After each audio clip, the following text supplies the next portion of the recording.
Hello. Thank you for joining us today.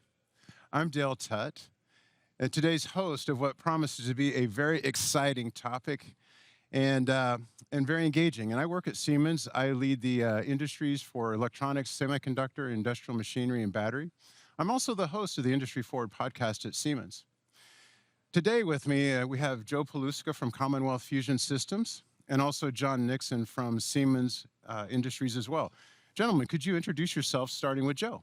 Yeah, hi everyone. My name is Joe Paluska. I'm the Chief Marketing Officer for Commonwealth Fusion Systems. Nice to be here. And I'm John Nixon. I'm with Siemens Digital Industries Software, and I lead global strategy for the process industries. Yeah, excellent. Well, today, many of you that are watching, you may not realize that fusion energy is a very hot topic right now. Because there's so many breakthroughs and there's so much demand for energy and there's a lot of breakthroughs in technology, and there's really a need for safe, reliable energy, governments and private investors around the world are investing like crazy in fusion energy. For example, the UK government announced more than $3 billion to future development. In Germany, the government is investing more than $2 billion. The Chinese government's reportedly investing between $1.5 and $2 billion themselves in fusion per year. And private investors themselves have poured more than $10 billion across more than 50 fusion startups around the world. So right here in the US, our government's already published a roadmap on how to bring fusion to this country by the mid-2030s. So Joe, seriously, this is crazy. So is commercial fusion energy on the way? And maybe for our viewers, what is it? Sure. And why is this, this is such a revolutionary technology. Why now? Yeah, it's an exciting time to be in energy. It's an exciting time to be in fusion. So let's start at the basics, right? Fusion is the power, what powers the sun and the stars. It's the most energy dense technology in the solar system. And so what we're trying to do at Commonwealth Fusion Systems is essentially build a star in a jar in a magnetic bottle about an hour outside of Boston. So we have a machine that, with the help of Siemens, we're building. The machine's called SPARC. It's a 100 megawatt demonstration machine. We're about 70% done with it. And about 2 years from now, in 2027, we'll turn it on and we'll prove that commercial fusion is here now.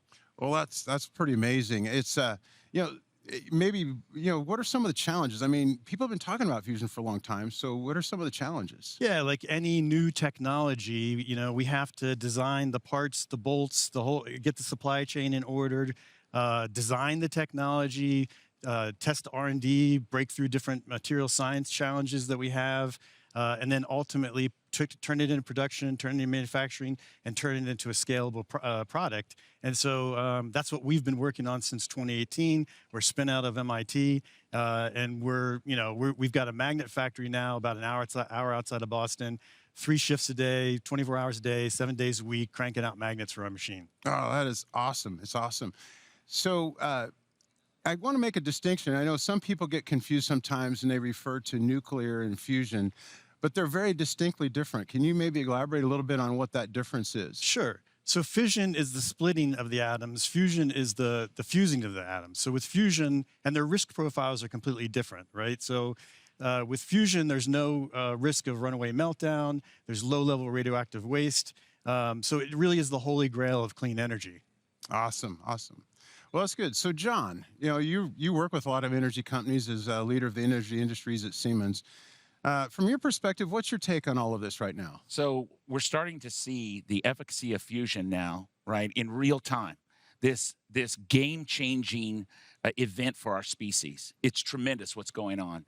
When you add that to what we've now heard from Roland Bush, for example, this emergence of computational power that now is intersecting with that, we're starting to solve problems. I was just reading an academic paper the other day that spoke to, we're finally solving problems that for 70 years have eluded us in fusion.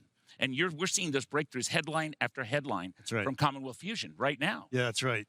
Yeah, I mean, for us, we're leveraging, we always say we stand on the shoulders of giants. And so, as John's saying, fusion wasn't understood until 1920 when a British physicist named Sir Arthur Eddington posited that what powers the sun was this process called fusion. Up until then, society thought that the sun was powered by coal. And then for us, the key innovation is actually an innovation from the 1980s with this superconducting material that when you cool it down to low temperature and put electricity through it, there's zero, there's no resistance, right? So we build these high field magnets that are super powerful, but are smaller and therefore more economical than the rest of the industry or what's been done in the past. And therefore, that's one of the innovations why we're able to bring commercial fusion to market today. Well, you know, we'll touch on that a little bit more as we go forward. But you know, in most countries, you know, I think what's driving the demand, you know, like there's so much demand for fusion energy. Or I should just say for energy in general. Right. You know, people talking about data centers and putting them next to, you know, power plants Right. in consuming the power, and there's just this unquenchable thirst for energy. And I think everyone would agree it's energy that drives economic growth. That's right. And really the technology revolution. And so, you know, so creating fusion energy is a top priority for so many countries, and it really has become an energy security issue for a lot of these guys. So, you know, so for fusion, you know, I'm sorry, for energy companies that are looking to provide fusion as a reliable and a safe and a sustainable source of power, what are some realistic expectations? And maybe, John, we'll start with you this time. Well, you know, you talk about energy and the importance of it, right? So globally, what we're seeing right now is at least 3% growth year on year on a global basis. I mean, that's equivalent to the entire consumption of the country of Japan. So this hunger. And on top of that, I mean, you look at, not only do we have data centers, which we talk about a lot for cloud and for AI, Right. that's pulling that demand. But I mean, you look at, when you think about AI, the smartphones in everybody's hands, and how as we have population growth, that volume of data that is going to be driven, that is going to drive our energy consumption, it's unbelievable. But I look at it not just at, you know, the growing demand, but I also look at, in my own backyard, for example, in Texas, we had the entire state lose power during a freeze one year. Right. It was 95% of the entire state had completely lost power. And we were all just sitting there like, what is going on? And then that following summer, what was amazing is we had a heat wave. And what happened again? The entire state lost power. And so then in, I think it was January 2023, you had Dow Corporation say, you know what, that's it, we're done. We're going to put power behind the meter on site. And so you're seeing example after example where our customers, our population, this planet is demanding this ability not only to meet our everyday needs, Right. but to be able to manage the disruptive effects that are going to happen when you have these kind of significant freezes or what we had that summer where we had a heat wave and so forth. Can you imagine losing power in large regions for day after day after day? So we've got to have baseload power. Right. We've got to have reliable baseload power, and it needs to be something that is expansive. And you have set a goal, I think, of like 10,000 devices around the world. That's tremendous. Well, the way, you know, we've done our research, we've done our own kind of analysis, and one of the things that we found interesting was in World War II, when the West faced an existential crisis of Nazism and fascism, right? The West ramped up production of bombers, airplanes, tanks by like 120% over 4 years to scale to the rise to the scale of the challenge, right? And so with the energy transition, right, and because fusion is really just a technology, there's no reason why we can't scale at the same pace. Well, and you know, you mentioned scale, Joe. When we think about scale, you think about the fact that we're moving from, I mean, you're literally inventing the technology. That's right. You're fabricating the technology. You're going to deploy the technology. It's going to be received, inspected, commissioned, and it's going to be turned on, right? Right. So I think about the scale and complexity challenges that you're going to be facing now. So we've got to get you from the factory to the field. We've got to be able to take that, you know, and a lot of people talk about the digital twin all the time. Yeah. But it's the digital twin is not like just this 3D image. It is a journey, right? It's a journey from concept, which you're, you know, creating now, and you're now bringing efficacy to it, and you're having to take it to the field. Now we're going to have to work with contractors. We're going to have to work with subcontractors, people who aren't familiar with your technology. Yeah. That hunger and that drive for scale, and then to replicate that around the world, that demand and that computational power Yeah. that we've got to have. That's what we're partnering on. That's Yeah. what we bring together. Yeah. So, before we get into that question, I want to go back. As you're scaling up, 10,000 devices. So, how big are these devices? When we're talking about this, like, 10,000, is that like around the world, or how many? What Yeah. size are these devices, and how many people? Maybe how big of a city will it power? Well, we have to start with one. Exactly. That's a Start good with starting one. point. And our first one will be in Chesterfield County, Virginia. So about 20 minutes outside of Richmond. Yeah. It is Data Center Alley, right? Right. And so that first one will come onto the grid in early 2030s. But the way we're thinking about it and the way we're approaching it is scaling it like data centers, Yeah. right?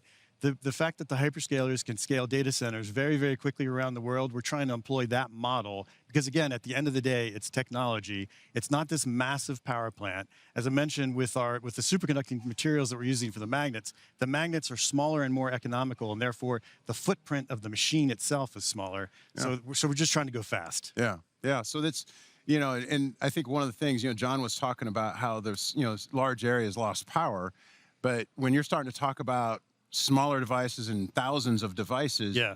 Now on, you start to really decentralize the grid, and that also adds some robustness and to the grid as far as how you distribute the power and get that around. So Right. is that part of your calculus in this as well? Yeah, the machine we're designing for scalability is a 400 megawatt machine. Now, granted, some of these data centers they're building right now are 1 gigawatt Sure. requirements, right? So that's 2.5. We're starting to talk about arcs in terms of like a 4-pack or a 6-pack of arcs, which is kind of funny internally. Yeah. But so they're like Lego pieces, right? We can put them together and put them anywhere in the Right. world. All right. Oh, that's so awesome. Well, I was in the aerospace industry for a long time before I joined Siemens, and we always the whole aerospace model is you build that prototype, and Yep. you get it up and running, and then now you scale it up. It just exactly sounds like your story. Yeah. And so what are some of the considerations and challenges that you guys are looking at with that? Well, one is supply chain, right? And so we've actually, because we're the industry leader, we've scaled up our supply chain. We have more than 1,000 suppliers in more than 30 countries around the world. But we're going to have to scale it up further. And so we've got to have the demand signal on the market side of like who wants to buy the power, right? Yeah. And so we're actively working in the market, looking for customers. We've announced customers over the past year, but we're looking for more, right? Because we're a commercial entity. We're not an academic project. This is out of the labs and into the field, and so that's really what we're trying to do. Yeah, no, that's awesome. Yeah, do you? Are there any? Maybe this is a silly question, but are there any places in particular that there's more demand? Any countries, or is it just like everybody wants it? Everybody wants it. We've talked about the data centers, but John was alluding to this too. Like you think about just air conditioning. Like most of Europe does not have air conditioning, and with extreme weather and higher temperatures, right? There's a thirst for simple, basic air conditioning in places in Europe, or most places in Africa don't have power at all. So it's there's no one size fits all to kind of the use case, but fusion does solve many of these issues. Yeah. Well, it's you talk about Africa, and I think that's, a lot of times there's discussions around like you bring in like small micro factories for food or for water, and bring in that very local, and bringing it maybe as a container sized type of operation, but now it can be placed locally, and so I kind of envision that same thing for for what you're doing with your devices, that you now can really economically bring in a device into an area, and that would just be transformational for that area. Yeah, and it's about energy security and energy sovereignty. So, with fossil fuels, right, you either have access to them or not, right? With wind and solar, you have either large fields or not. Yeah. With fusion, you don't have those constraints. It's basically, a technology that anyone can build. Once we build it, right? It's the technology that anybody can build, and it doesn't have resource requirements. So you go from a resource being constraint to energy to now a completely abundant energy, which is kind of mind-blowing. Yeah. And as you said, civilization changing. Yeah, absolutely. So John started to touch about this a little bit, like scaling up, and what's been in, what I found interesting, what your company is doing is you're really thinking about it from a manufacturing process. Right. It's not just a technology working in the lab, but you really are thinking about how do you build it and how do you scale it up. And so What role, does the digital twin? John mentioned the comprehensive digital twin and industrial AI and IoT. Digital transformation. How is that really playing into what you guys are doing at Commonwealth Fusion? Yeah, if we zoom out for a moment, Siemens has been our partner since day one, since we came out of MIT. And so if you think about, first you got to start with design. So we need CAD tools.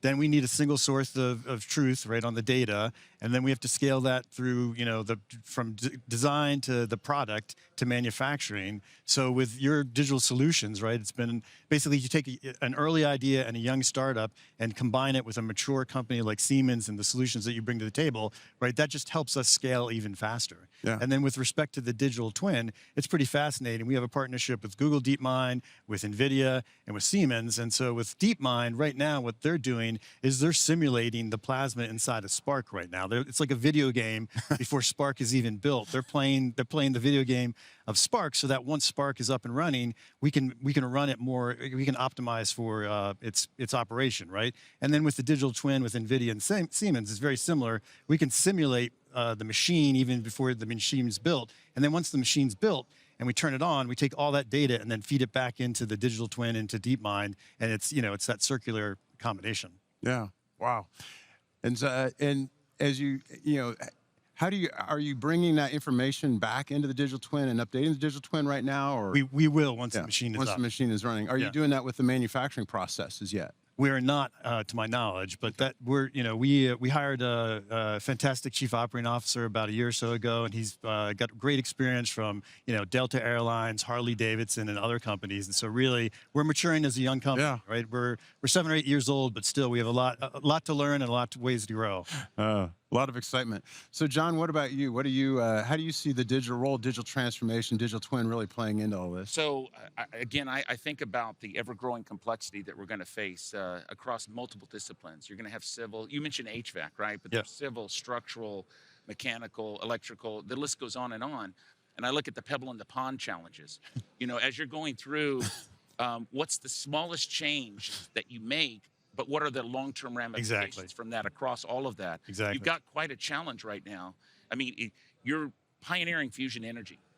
And so, looking at how you look at change propagation, especially like when we get to the field. So you deploy these devices to the field, you're doing construction.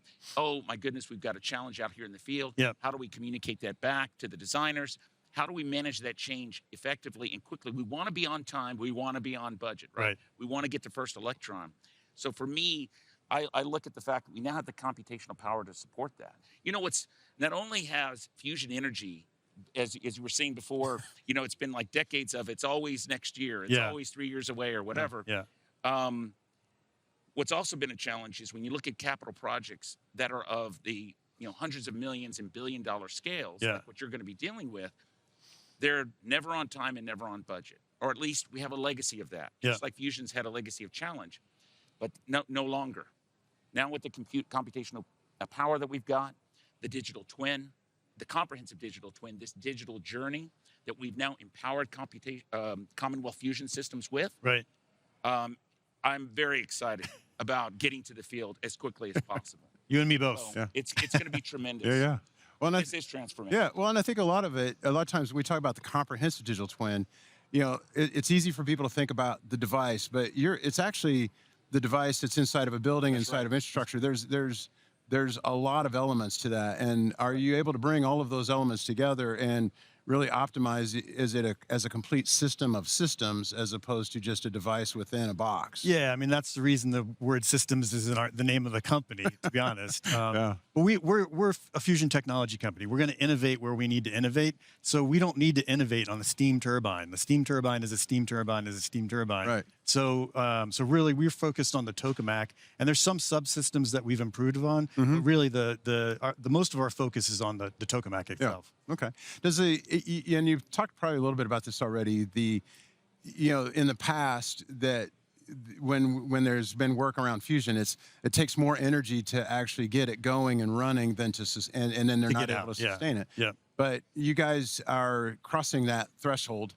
And has the comprehensive digital twin been how's that helped you guys solve that problem, the simulation, everything? Is that a big part of that? Yeah, it's less about the digital twin at this point because that's still kind of an early stage application for us. But we've run lots of simulations ahead of time to basically how will SPARC perform in the real world? Because as you say, Dale, the key metric is this metric of Q, right? So you want a Q greater than 1, which means you're getting more power out than in. And in the history of mankind, there's only been one institution that has generated that, and that's Lawrence Livermore Labs in California. And in the past, since I think 2022, they've now achieved, I think, a Q of 4. And they've done it using a laser-based approach, and we're using a magnetic-based approach. Their approach is really is research-oriented, where our approach is really commercial applications. Right, and that is going to be the difference maker, I think, is that you can do the commercial application of it. So, so it's we've touched on this a little bit.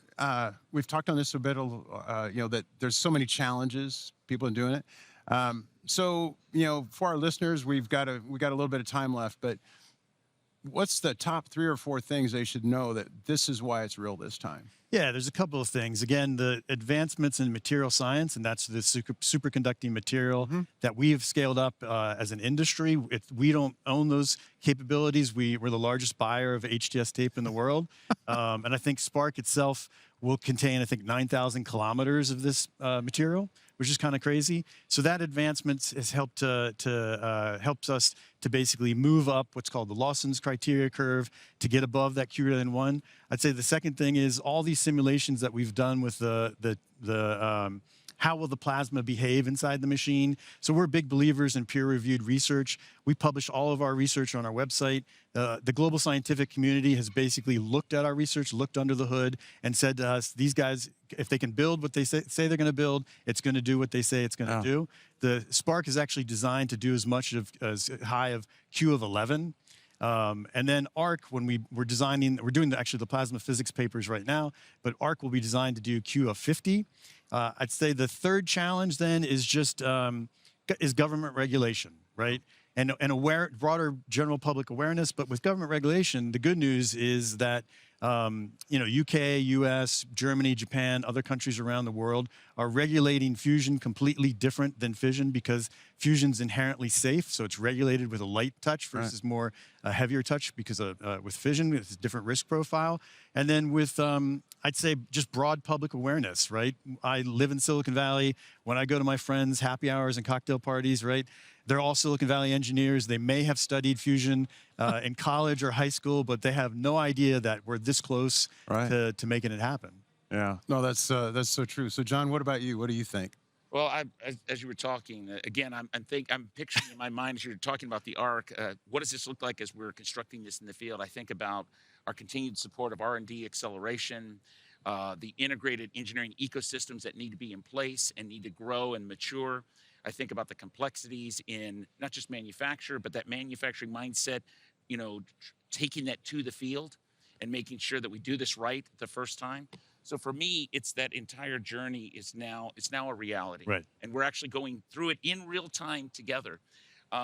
There's been some other exciting developments that you heard. I think Jensen here had been speaking about the breakthroughs in computational power, the breakthroughs in simulation that we have now.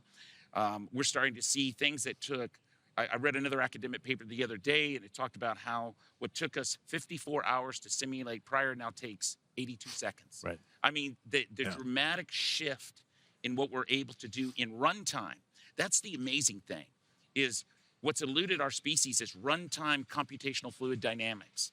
And that's here now. And that, when you say something like that, it doesn't sound exciting, but it actually very much is. Right.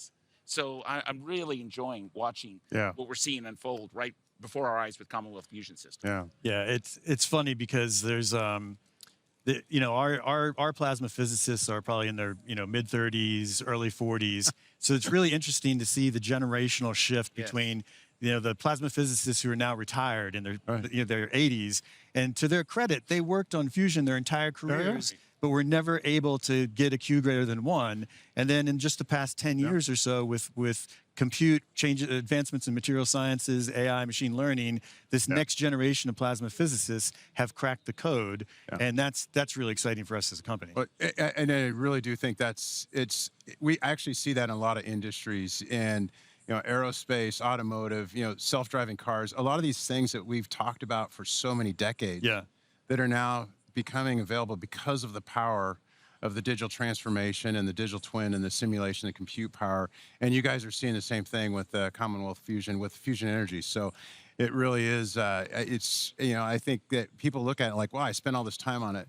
Now you have this younger generation, and I always joke, well, maybe they just didn't know it couldn't be done. But it's actually they've been empowered with a lot of new tools that really building on the history that's been done already. Yeah. So. Well, I mean, our employee base ranges from mid-20s to early 80s, but everyone that works at Commonwealth Fusion Systems, it feels like you're working on the Apollo mission. So if you think about the Apollo mission and lunar landing, like the computational power in the lunar lander was like less than an iPhone, right? But they did it. Yeah. So now with all these advanced technologies that we have, right? There's a parallel there. Yeah. And then back then the Sputnik era and the race with the Soviet Union, between the United States and the Soviet Union, same thing is happening in fusion right now, where it's basically United States versus China, but it's really CFS versus China in the race to fusion. Oh, absolutely. Well, gentlemen, it's been a real privilege, talking here today. I've enjoyed talking about the collaboration between our two companies. It's been a great discussion, but we've got about 2 minutes left, a couple minutes left. Is there anything parting comments that you want to have and share with our customers? And Joe, we'll start with you. Well, again, thank you for having me. Thank you for being a great partner over the years. We're excited to continue that partnership. We're really trying to mainstream fusion, get it top of mind for everyone, make it feel like it's right around the corner, because it is right around the corner. One of the frustrating things that we always hear is that it's 30 years away. And so part of my job is to basically wave the flag and say, no, it's 2 years away when we turn on SPARC, and then it's 5 years away, or give or take, when ARC comes online and you have fusion electrons on the grid. Yeah. 100%. Great stuff. And I've been out to your facility. We've seen the erection that's going on. Yeah. We've been supporting you with all of the digital needs that you have.